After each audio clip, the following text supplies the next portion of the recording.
For those that don't know me, my name is Ingrid Honkala, and throughout the course of my life, I have had 3 near-death experiences that changed my life, especially because the first one happened when I was just a little child, close to 3 years old. So that's how my life has revolved around trying to discover who I am and reconnect with the true nature of who I am.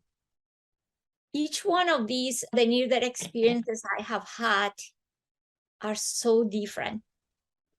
First one happening when I was so young. There was later in my life when I have the clarity to ask.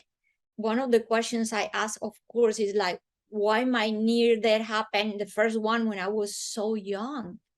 And the answer was incredible. It was so amazing. The being so light said to me, it happened at that age because you were old enough to remember, but young enough not to be conditioned yet.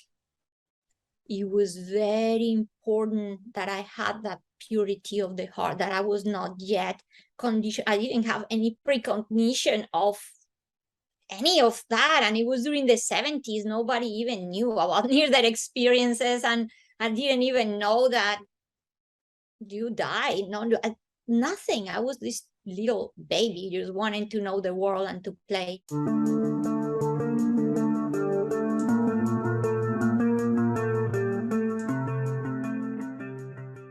For the ones that don't know this part of my experience, when I was close to 3 years old, I drowned in a tank of frigid water, and I saw my body in the water. And throughout this whole experience, I went to the space of calmness and peace and joy and love and bliss. And I, throughout the experience, I went to many stages in which I dissolved with the whole. Again, this is deep experience of oneness. So throughout the experience, I went to the maid's room. It was a lady that's supposed to be taking care of us. My parents left very early for work. My mom wasn't there. No one was there. It was this lady. And she was busy listening to soap operas in the radio. And it's when my sister and I decided to play in the patio in the tank where I had the accident. And then the lady was completely unaware of what was happening. So I named her. I even say, Maria, that's Maria. Nothing happened. And at that moment, in just a blink like that, I appeared in my mom's path. And my mom had left very early for work. She didn't have a car. She had to cross this whole neighborhood. And it was about 10 minutes to get to her bus stop. And she was close to her bus stop when I appeared there in her path. And I'm like, oh, that's Mom. And this is what blown away everybody's mind. And it's that moment I said, oh, that's Mom, she stopped. She did not give another step. She did not move. She did not hesitate. She just like, something is happening at home with one of my babies. I have to go back.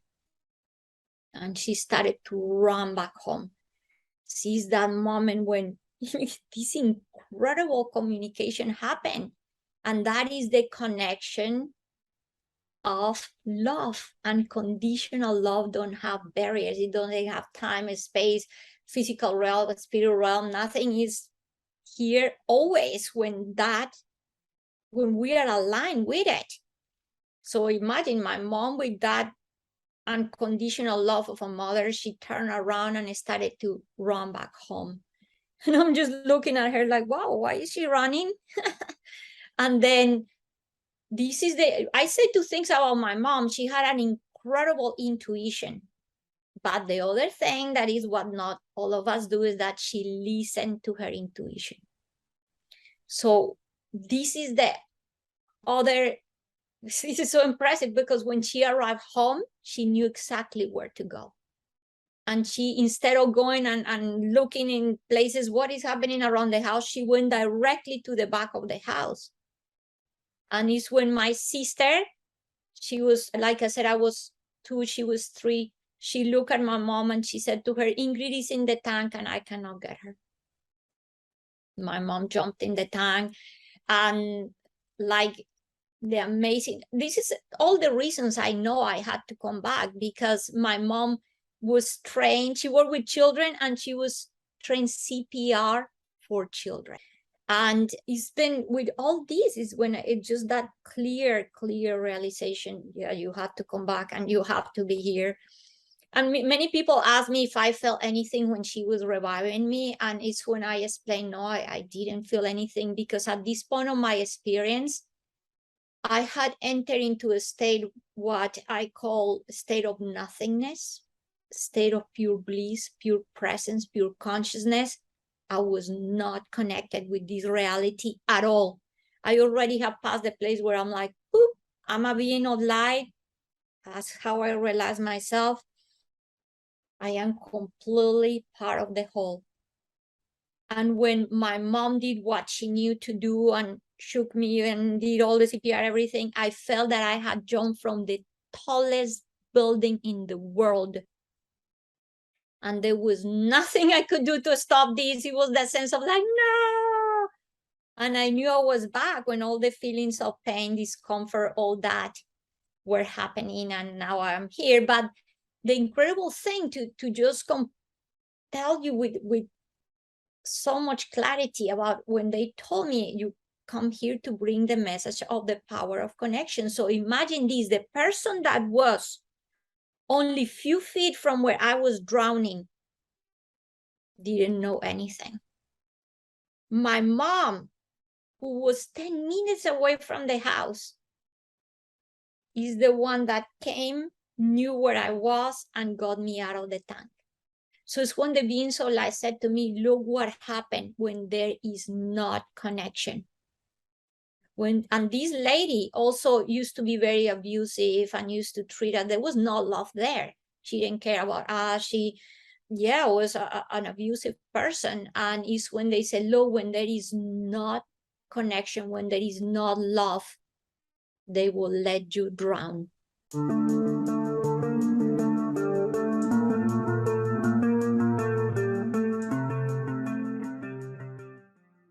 Right after the near death, imagine, I'm just about to be 3 years old. Now I could read and write. I could resolve mathematical problems. I could put together complex puzzles. I could paint.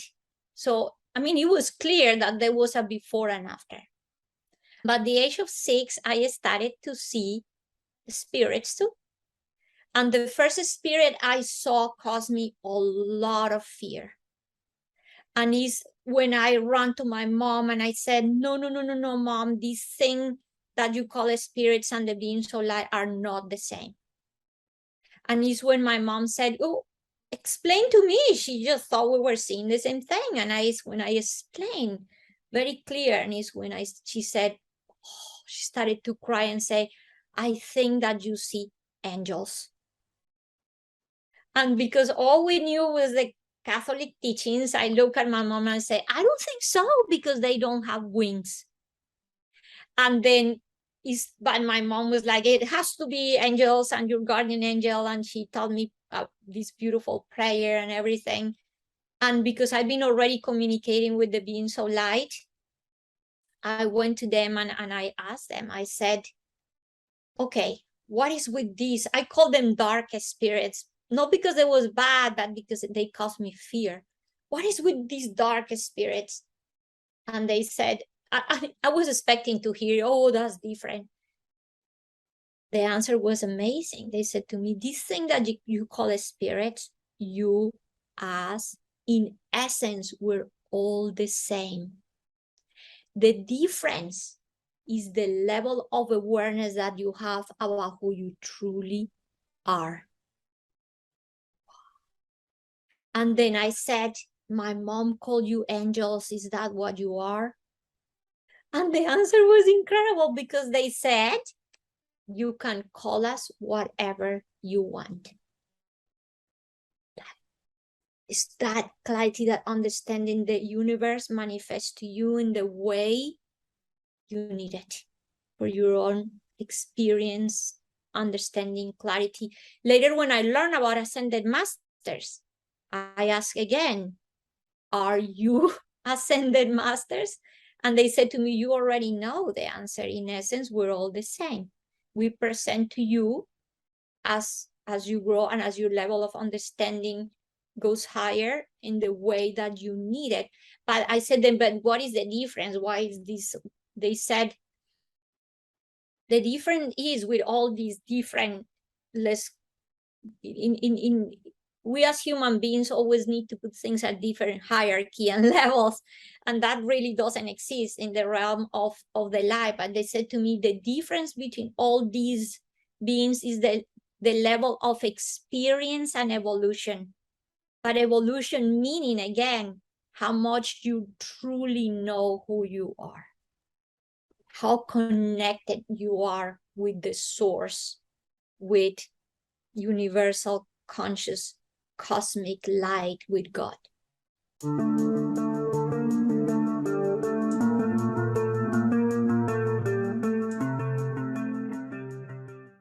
When the beings of light brought this clarity to me, they brought it in this way. So I want to bring you how it was when I received this clarity. And it was like, they said, remember when you saw your body in the tank? And I said, yes, I remember. And they said, what was your idea at that moment? You turned around and left the body behind.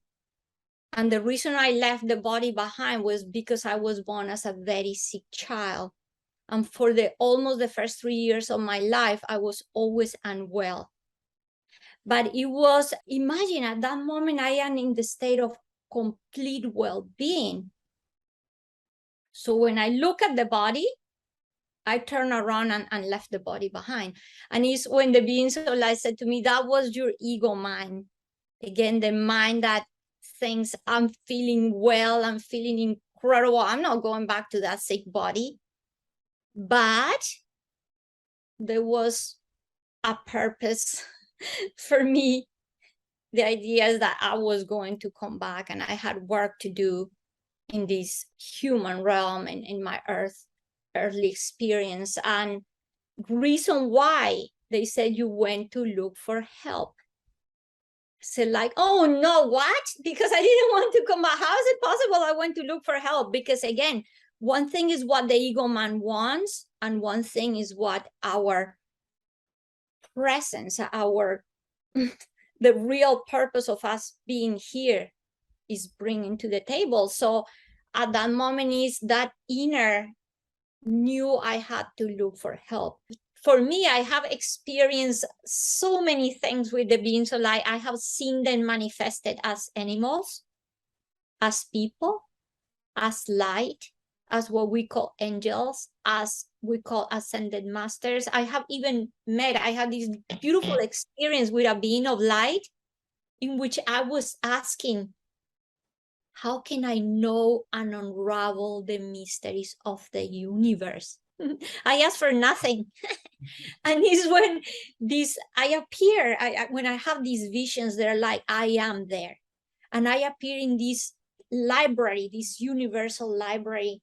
And in the library, there was a being that was shining in all different colors you can imagine, and even the ones you cannot.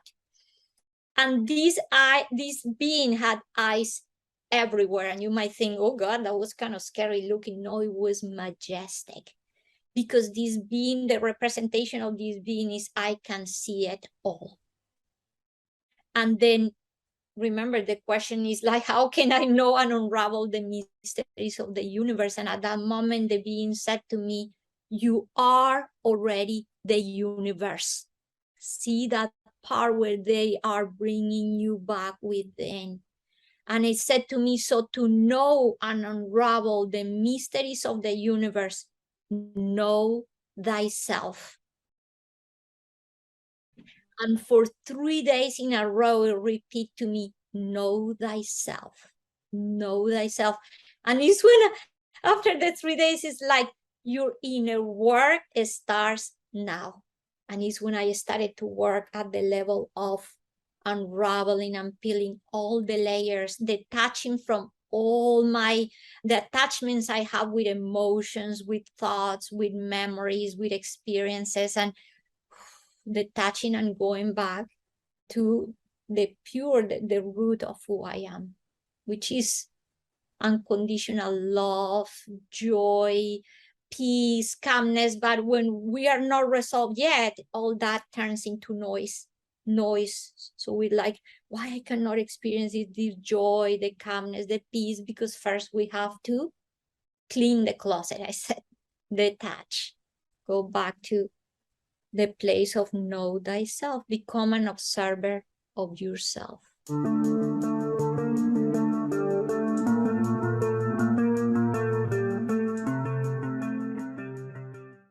People ask me, how can you remember your first near-death experiences if you were so young?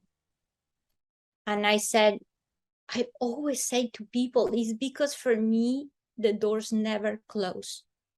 After I had my first near-death, I kept having out-of-body experiences. I started to communicate with beings of light. I started to have many more experiences. It never ended. And the awareness I came after I brought with me after my near-death experience was remarkable, not just in awareness, not just in knowing I'm more than this body and more than this person, but even I started to manifest the skills that I didn't have before.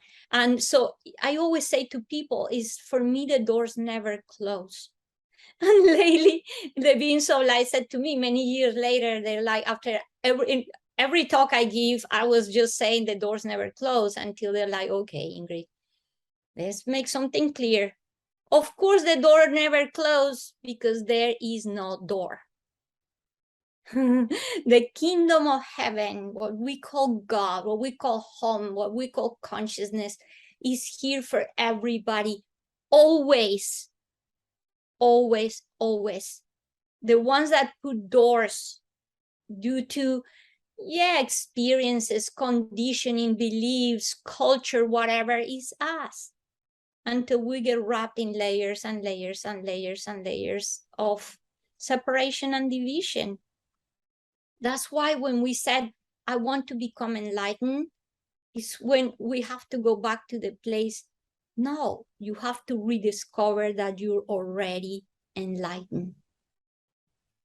And the peeling of the layers of the onion is go back to that place of rediscovering I am the light. And again, and all these forces that come from books, from people, from teachings, from beings of light, from guides, all have to bring you back, all have to direct you.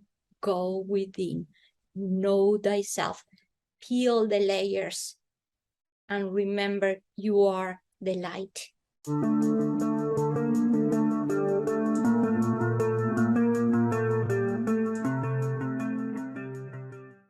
I see more and more and more how people are fed up of what is happening in the world, with being asleep, with being disconnected, with being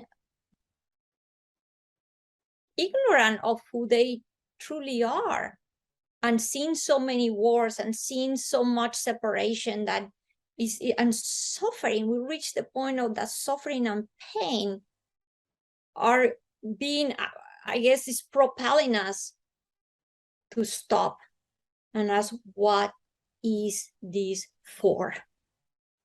What is this for? And from this place of asking what all of this is, what is the purpose of all of that, starting this path of wanting to go deeper, wanting to have deeper clarities and understandings. And incredibly, many people, I hear more and more, and many people that kept their voice quiet, when they feel that they have permission to talk because others are doing it, they can open up. So many people have had spiritual transformative experiences, including near-death experiences, including communication with the loved ones, with the spirit realm, with angels, with all kind of stuff. But they were not able to talk about it before. They were afraid. People, I have met so many people. In my own case, it took me 40 years. And we can mention two different things. Yeah, the possibility that now more near-death experiences are happening because new technologies and medicine and all that. Yeah, the world have grown more in technology and medicine to help us live longer and to bring us back when the need presents. But it's also because we have opened the door for people, the ones that have become ambassadors of able to communicate these messages, are opening the door for the rest to express themselves, to feel safe.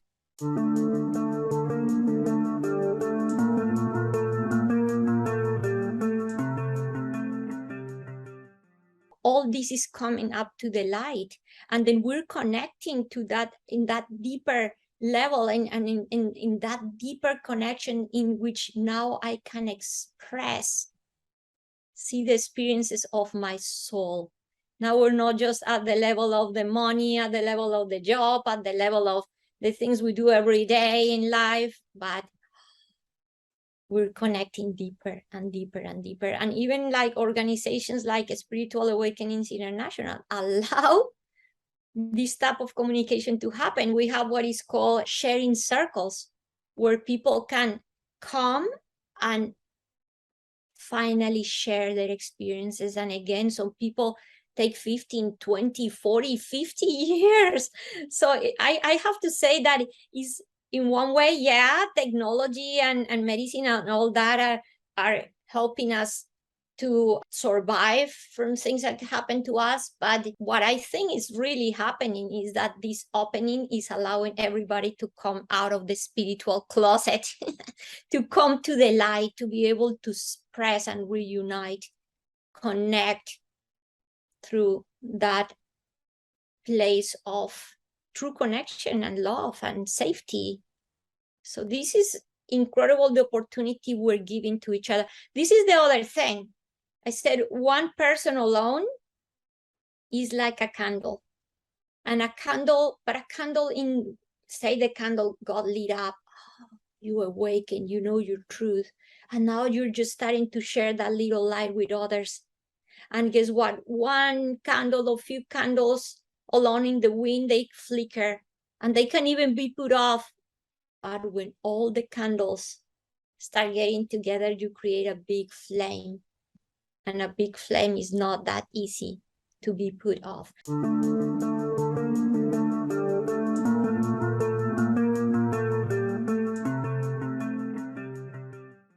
So one thing I have learned from the beings of light is that when 51% of the human population reach state of awakening, is going to drag the rest. So it's what is called the tipping point, because it's when it's going to create this huge effect, and then yeah, we bring the rest with us. When is this happening? In that where we're all going to be awakened? I don't know, but it's happening. It's already happening. And we see it more and more and more. 50 years ago, when all this happens to me, my first experience, nobody talked about it. Nobody almost knew about it, very few. And to the point that when the beings of light started to talk to me, they said, do not say anything because they cannot understand. No, it wasn't a warning. It was like, they don't. And I said, what is not to understand? They say they don't.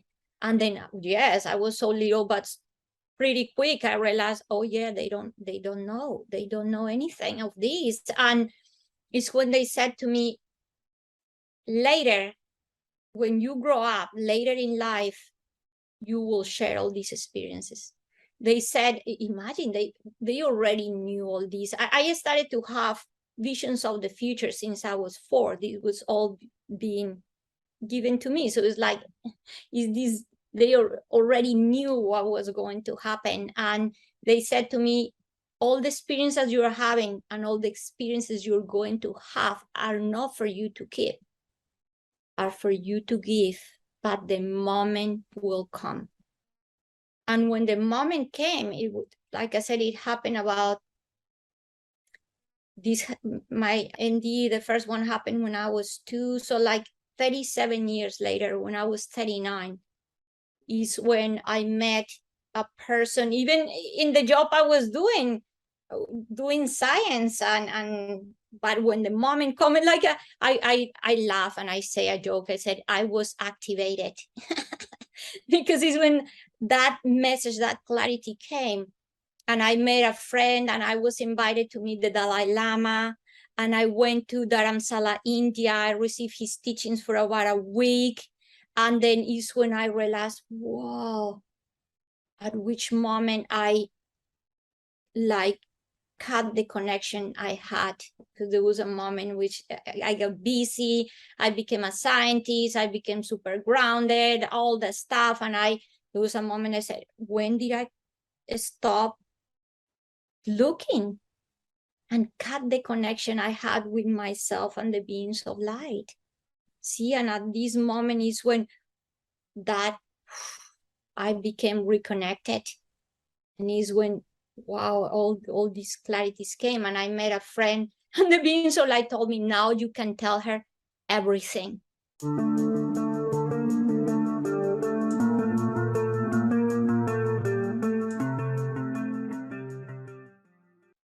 And from that, my book started to happen, and I was guided to meet a psychology that kind of opened for me the door, because he was a very spiritual person, the psychologist, and all this started to guide me to write the book, to share.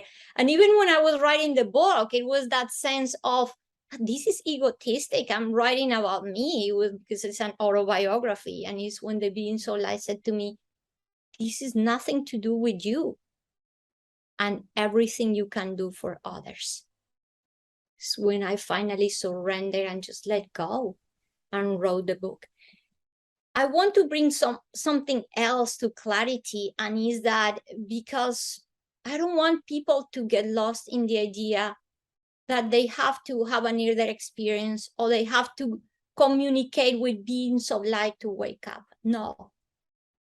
Even the beings of light themselves always said to me, do not believe everything we said. Experience it yourself. Have an open mind, because the open mind is the portal for all the things to happen. So Miren, look at this incredible way in which my life moved, and it was the spiritual and the science, the spiritual and the science. And people, I am asked the question, how could you become a marine scientist if you drown? And I said to people, because I never stayed at the level of the trauma. What happened is that when I drowned, drowning brought me to see the light. So that was the beginning of that awakening. And then look how I became a scientist, because now I understand it's not just about becoming self-realized, but becoming self-actualized. It's the part when you say, I know who I am, but what do I do with it? We have to ground the teachings. And we have to be able to bring all that knowledge, all that wisdom, all that awakening here, so we can share it with others. We can become that beacon of light. Any of us that awaken.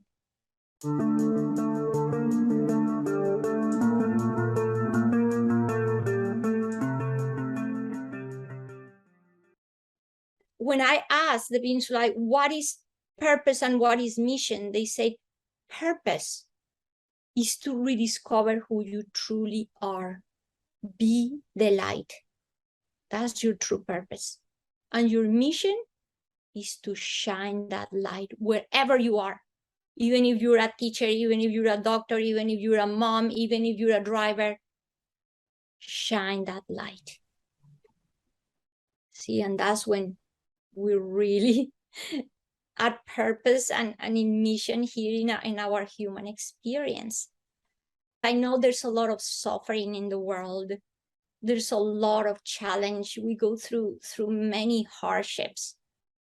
Is find the possibility to experience appreciation and gratitude, to give yourself the space. I say, calm your mind. What do you do when you are heating the water for your tea, heating the water for your coffee? Give yourself the opportunity to pause. If you say you don't have time to meditate, find those spaces where you can pause. One conscious breath. What happened when you go to the office, to the bathroom? Walk in awareness. When you flush, even the toilet, I make it fun. All my pain, all my suffering, all my narrative, all my story, flush it in the toilet. When we do these things, we start experiencing that sense of well-being, a little bit of that inner peace. See, you don't need to die to have a near-death experience to go there. Just to be present, just to be attentive, just to be mindful. And then little by little, you start regaining that sense of inner connection and inner space. See, to me, it's like God is playing hide and seek with us. And I said, nowadays in my experience, I try to find God hidden behind everything. Where is God here? What is this trying to show me? What is the purpose of this? And what it brings me is to that place of, this is showing me that I need to correct this, change this, be more patient, be more calm, go walk in nature, whatever it is. And when we are able to start sensing that all the experiences in our life are just those little glimpses of this is what needs to be corrected, we start seeing our experiences with the eyes of appreciation. And if I cannot see it in the experiences, then go out there and be with nature.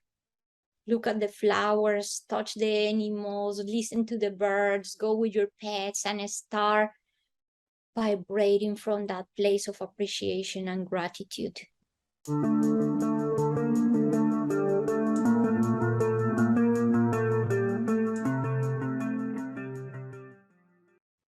Gratitude is the highest vibrational frequency there is.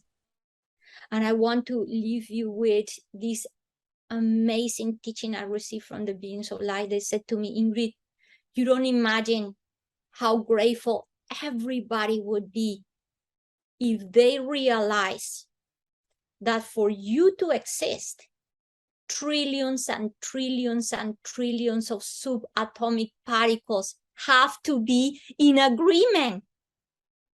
You are a divine intention. And look, this is what they were saying to me about bringing the message of the power of connection. Bring this, show them how divine you are, how divine everything is. So now even when I see this mouse, a pen, anything, I think, wow, trillions and trillions of subatomic particles made this mouse possible. And this with somebody connection with the creative thinking of the universe.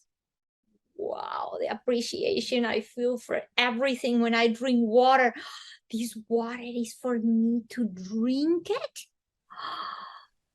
It's pen for me to write. So when we learn to be in that state of appreciation and gratitude, we are in connection with God. Align with the Father, the Mother, the light. We're being the light. So I want to leave you all with that knowledge. When I ask the beings of light, show me the way, they say, you are the way. We hope you enjoyed the Spiritual Awakenings International highlights on the AJ Parr YouTube channel. Spiritual Awakenings International hosts 3 live online events each month, focused on all types of spiritually transformative experiences, with both speaker events and experiencer sharing circles in English and in Spanish. To learn more, please go to our Spiritual Awakenings International YouTube channel and website. That is spiritualawakeningsinternational.org. We hope to see you there. Have you ever had a mystical experience? Perhaps a near-death experience or something extraordinary you don't understand? And has this made you feel confused, isolated, or misunderstood? You are not alone. At Spiritual Awakenings International, we know how you feel. Each day, more of us are having these and other spiritually transformative experiences, a term coined by its president, Dr. Yvonne Kaysen, which includes near-death experiences, mystical experiences, Kundalini awakenings, and psychic experiences, among others. Spiritual Awakenings International is a non-profit, multi-faith, worldwide network interested in raising global spiritual awareness. Join us and participate in our free online featured speaker events and our experiencers sharing circles, where you will meet with others like you and share in a supportive environment. Visit our website and join our growing family today. Spiritual Awakenings International, bringing us together.